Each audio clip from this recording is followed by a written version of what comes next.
batteries, and they dropped. Swinging on and happy, hippie, yeah.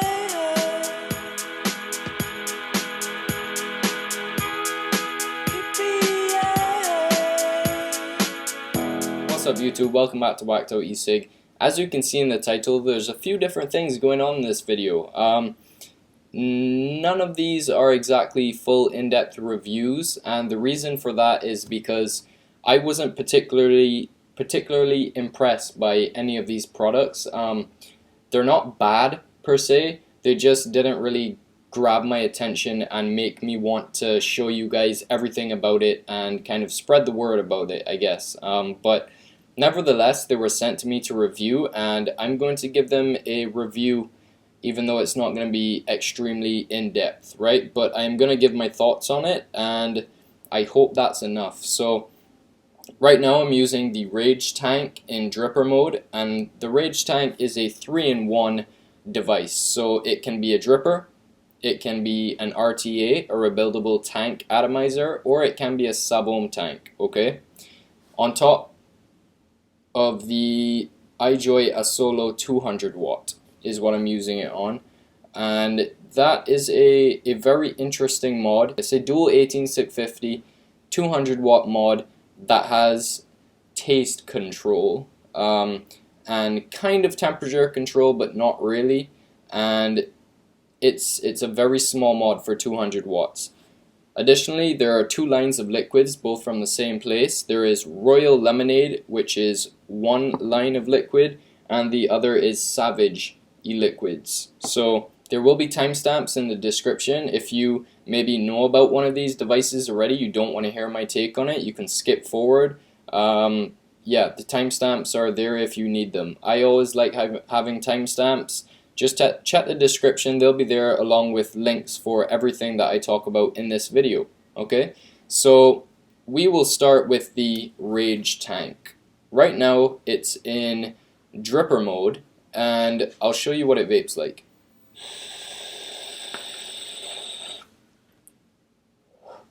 So it's a loud, cloudy monster with not that much flavor, and that's basically all I have to say about it. Something that does really make me like it is the fact that you can change it from a dripper to a tank to a sub-ohm tank.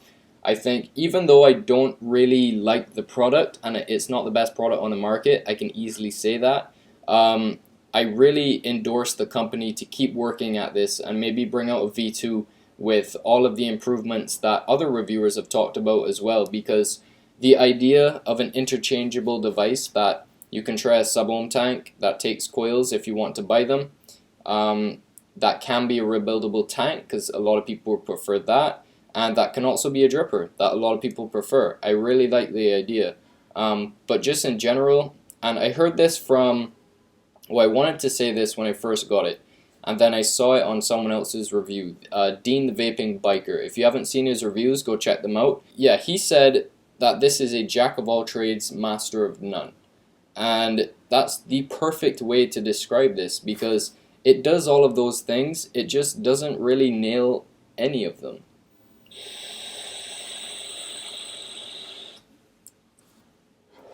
So in dripper mode, you would expect the flavor to be as good as every other dripper, but it's just not really. I mean, I think it's part of the fact that it's just a very tall dripper, and the longer the vapor has to get to your mouth, the less flavor you get generally, and also there's just way too much airflow. So the bottom airflow works well, it is very loud,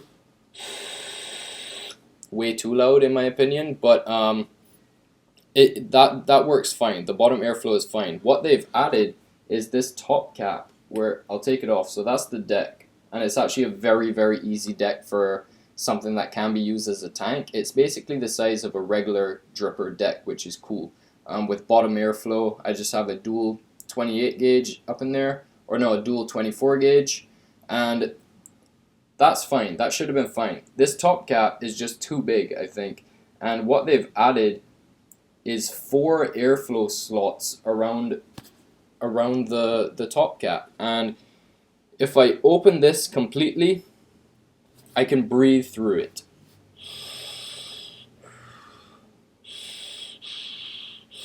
like I can actually breathe through it, and at 57 watts, this is 0.33 ohm coil, it's just way too much airflow.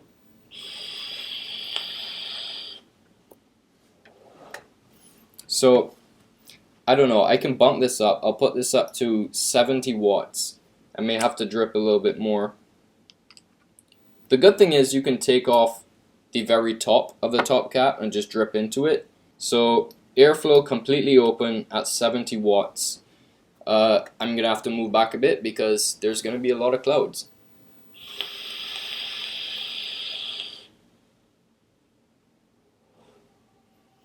It's just, there's not much flavor, it's just clouds basically. And if I vape like this, I'm just going to get Nick sick instantly pretty much. So that's it in dripper mode. It's just mediocre is the best way to describe it. I'll show you what happens when you transfer it into tank mode though. So I take off the top cap, right? Take off this part of the chimney like most other tanks. Screw it on, very simple. Screw on the top part of the chimney, also very simple. I don't need to repeat myself, this whole process is very simple. Throw on the glass. This is optional, but I'll throw it on now because it comes with it. It's just like a stainless steel cage protector slash make it look better thing. And then I screw on the top cap for the tank. And that's what it looks like. It comes with a drip tip for the tank as well as the dripper. I gave away the drip tip for the tank section because I had it in my bag and a customer came into the store where I work at the ECIG Flavorium and he needed a drip tip, and I was like, well, we have these ones, the 2 puffs one, but they were too expensive, so I said, well, I must have an extra drip tip that I'm not using right now in my bag. So I went in and found it and I was like, I've used this, but I mean, if you really need a drip tip, it's yours. So he took it. Either way, this is the drip tip that comes with the dripper part, and it's insulated with Delrin. Everything is insulated with this tank, which I really like. Even the bottom of it is insulated with Delrin, which is cool. But that's what it looks like in tank mode, and it is top fill, which is cool. The only thing is the top unscrews, and there's no juice flow control, so. And that's never happened before. The entire deck came out, so let me fix that. Okay, so I got the deck back in, and I'm going to fill this up with liquid. If I can find the liquid that I was using. So I'm using some of this Savage Eliquid. The name is Pinkman, and it's a peach and strawberry. And it's my favorite out of these Savage Eliquids. So the capacity is probably around 3 or 4 mils. It's not the best, but it's not bad either. It's very similar to every other sub-ohm tank on the market right now. And yeah, that's what it looks like, completely fill up. I'll turn down the wattage on this because I don't think I can vape it at 70 watts. But I might. We'll try it out. It's at 33 watts right now. And the wicking holes for the tank section are minuscule. They're really tiny, but for some reason it wicks really well.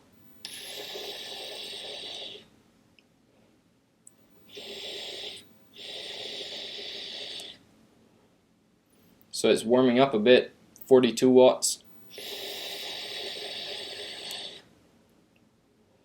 It's not bad. It's really not bad.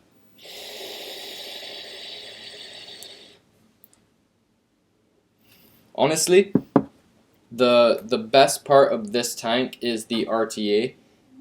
If I had to say they got one right, they got the RTA right. It wicks very thick liquid very well, and the flavor is okay. It really doesn't compare to almost every other tank on the market right now, but it works. The capacity is pretty good, it looks pretty good, and it's easy to build on and easy to wick. I haven't had any leaking out of this unless I leave it on the side overnight, which I don't do generally, just to test it out for a review. But yeah, the tank isn't bad at all.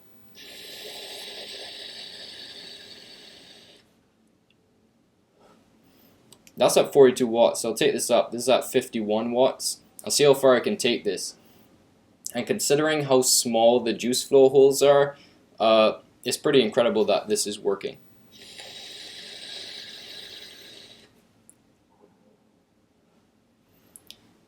Yeah, so it's working well. The flavor is just not there, but it's keeping up, and there's a lot of cloud. So if you're going to get the Rage Tank, I'd say if I was to recommend a specific type of person that would buy the Rage Tank, it's someone that maybe doesn't have anything yet, or wants something that can be used as a sub-ohm tank, a dripper, and a tank, that they want to try out all of it, but they don't want to spend too much money.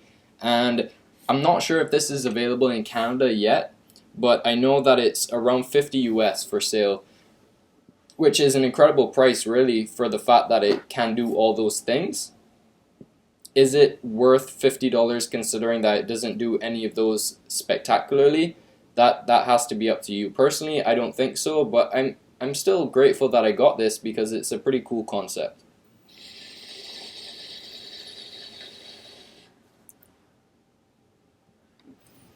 Onto the Asolo. Okay, so the reason I'm not giving this a full in-depth review for the iJoy Asolo 200w is because although it does work well, it's not really, it didn't knock me off my feet with amazement, right? But just like the Rage Tank, this has some serious potential. The company that designed this and put the chip into this has some serious potential. There's certain things with this that are really impressive, and other things that just, they fall really short of what they should be doing. So, I mean, right now this is at 51 watts like you just saw, and it's vaping well.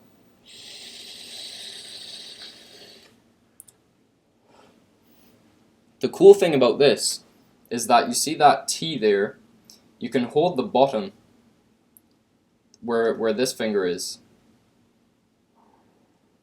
and you see it turn on to 100%, and then Fahrenheit is maybe a bit blurry, and then there's a liquid.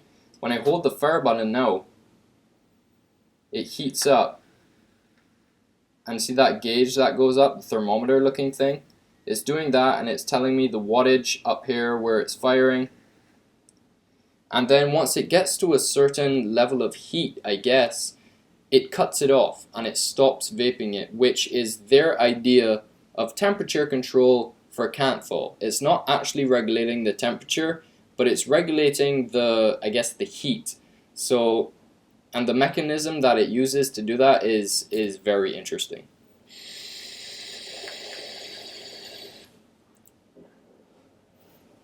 So it is vaping in this taste control that they call it, and the idea is that you're in regular wattage mode. You vape whatever you're vaping, whatever you happen to be vaping for, I think it's about half an hour. And what you're doing is you're teaching it how you enjoy to vape, the kind of vape that you enjoy, right? After that period of time, you switch it over into taste control, and then it knows that once it gets to that point where it's about to get dry, it shuts it off and stops you from vaping it. And I don't understand how this is working at all. I have no idea, but it is very cool, and it does work.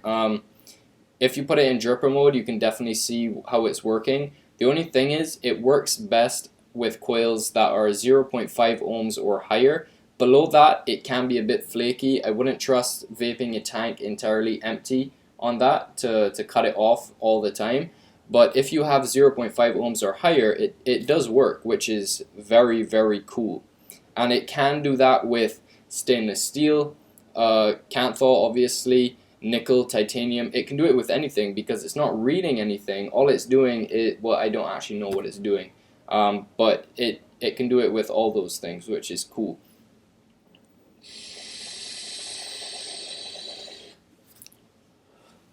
The problem I have with this mod is the temperature control works so badly. Okay, so just like you have to teach it how you vape in Canthal mode before you use taste control, you don't have to do that, but that's the option. You have to teach it how you vape in temperature control, right? So say you throw a nickel build on here, and I'm not going to do it now because frankly I think it's dangerous and I tried it before, not good. You have to teach it for that same amount of time how you vape, like what wattage you like to vape at. So say you have a 0.1 ohm nickel coil on here and you like to vape that at 100 watts, right? You have to put it in regular wattage mode and vape that nickel coil at 100 watts for any given period of time before you switch it into temp control so it knows how to read it. That is incredibly dangerous. Like, I don't even want to say, in my opinion, that's just not a good idea, because we know what happens when these metals get to a particular temperature, right? And for a 200 watt mod, I can see people putting this at 200 watts, vaping a nickel coil or a titanium coil, and just inhaling all that nastiness, and they're not going to enjoy it, because I can tell you, I vaped this at 50 watts with a nickel coil on the Freemax Star, and like after 3 hits I was like, I can't do this, I really can't do this. So I switched it right into temp control mode and it kind of worked, but not really. So that ruined this mod for me in a sense, because although I don't use temp control really that much, like I was so impressed with this, and then to find out that the temp control works so badly in that case, it was very frustrating. But yeah, the batteries are easy to put in, and the size of this mod, like it fits so well in the hand. For 2 batteries, this is the smallest 2 battery mod that I have that is like a 200 watt mod. I really like the shape, the size of this. Kind of sharp on the bottom. I kind of like to have like my pinky around the bottom or something most of the time, and it's kind of sharp, but it does come with a skin as well if you want to use the skin, so that's always cool. It is a bit of a sweat magnet, not a fingerprint magnet, but a sweat magnet or a juice magnet, and yeah, that's about it. I mean, it's a nice mod, it just didn't blow my socks off, but the potential is there. One other thing that I thought was really cool about this is you can set a password for every time you turn this on, right? So say you have kids in the house or something and they're curious kids, they want to pick up whatever you have laying around. If you're one of those parents that leave shit around, you can set the password on this so that they try and turn it on or use it and they don't know the password, so they can't use it. And I think that's a really cool idea, innovative to say the least, and I'm very impressed by iJoy with what they're doing. They're also coming out with a 75 watt, a single 18650 version that looks really cool, and as far as I know, it's on its way sometime soon, so I can review it. I have the feeling that it works the same way for temp control, but just for a regular wattage mod, it's pretty amazing. I like it a lot. So that's the hardware that I've been using. The 2 liquid companies, so they both came from expressvape.ca, and first of all, I have to rant, not really a rant, but I have a bone to pick with Express Vape. On their website, you can't see the prices of the liquids or anything without signing up for an account. And I've stopped signing up for accounts on a lot of things already because I get a lot of spam. Just in general, I don't like signing up for shit. And I'm not signing up for Express Vape just to find out the price of these liquids. That's the first thing that bugged me. That's the only thing that really bugged me about it. The juices aren't that bad. So Savage Eliquids, they're all named after kind of strong/violent people in the entertainment industry. So like there's Walter White and Pink. I think it's Walter White, which I can't find, and I'm sorry about that because I enjoy that flavor. It's a limeade raspberry, nice flavor. And there's Pinkman, and they're named after Breaking Bad, quite obviously. There's Norris, which is named after Chuck Norris. V. Vega and Marcellus, which are Pulp Fiction characters, if I'm not mistaken, and Lou Ferrigno, who is a bodybuilder. So those are the flavors, the names of the flavors. Pinkman and Walter White have to be my favorite. I'm vaping Pinkman in here, like I said, I filled up, and it's a peach strawberry, and it's a nice flavor.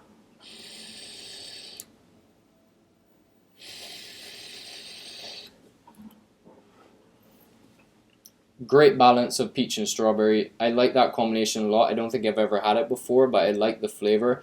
These are very thick liquids, so they do produce a lot of clouds, but the nicotine, there's only 3 milligrams of nicotine in here, but the throat hit is very nice.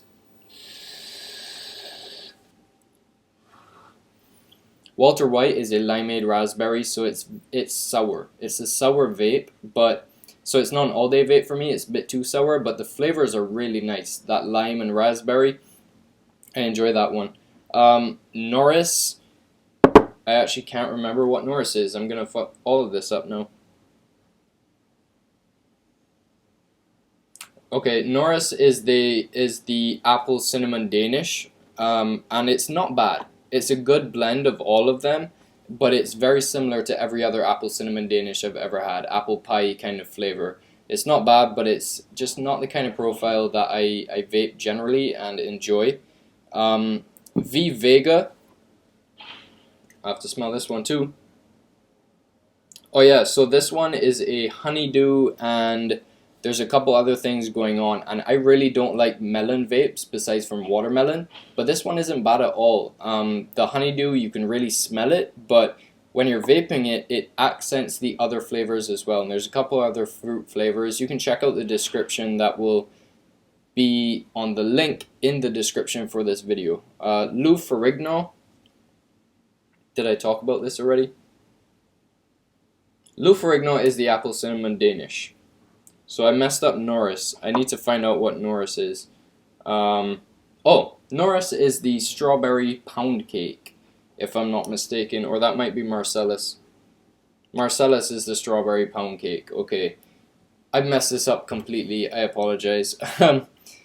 Marcellus is a strawberry pound cake, and I get custard out of it. It's like a strawberry custard. It's a nice flavor, but I'm kind of tired of custards now. You can kind of see why I didn't give these a full in-depth review. I kind of keeping track of all the flavors. I don't know why the names confuse me, but Pinkman and Walter White, if you're going to try this Savage Eliquid, they're the best flavors out of these. I enjoy them for sure.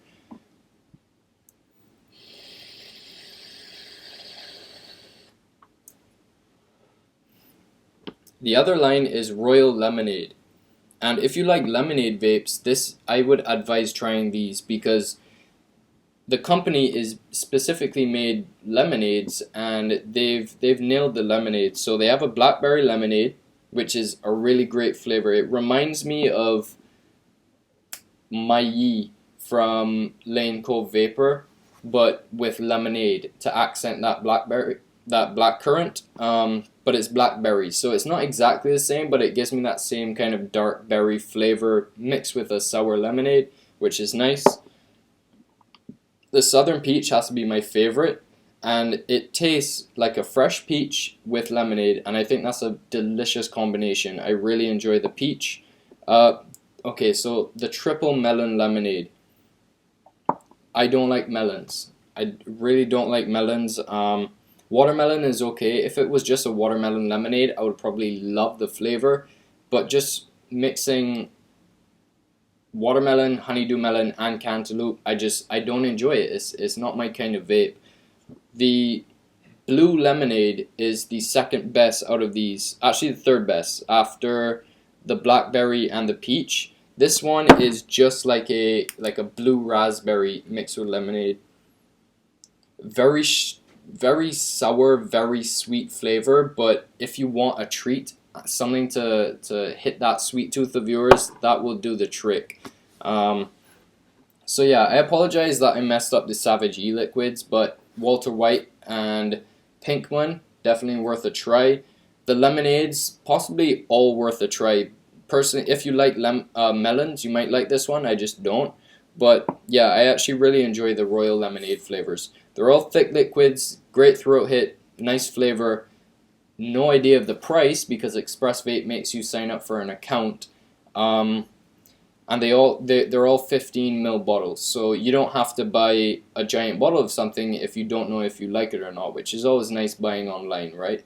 So yeah, that's really about it. The next review I have up is the Wet Bar Eliquids, which I've been vaping and kind of enjoying.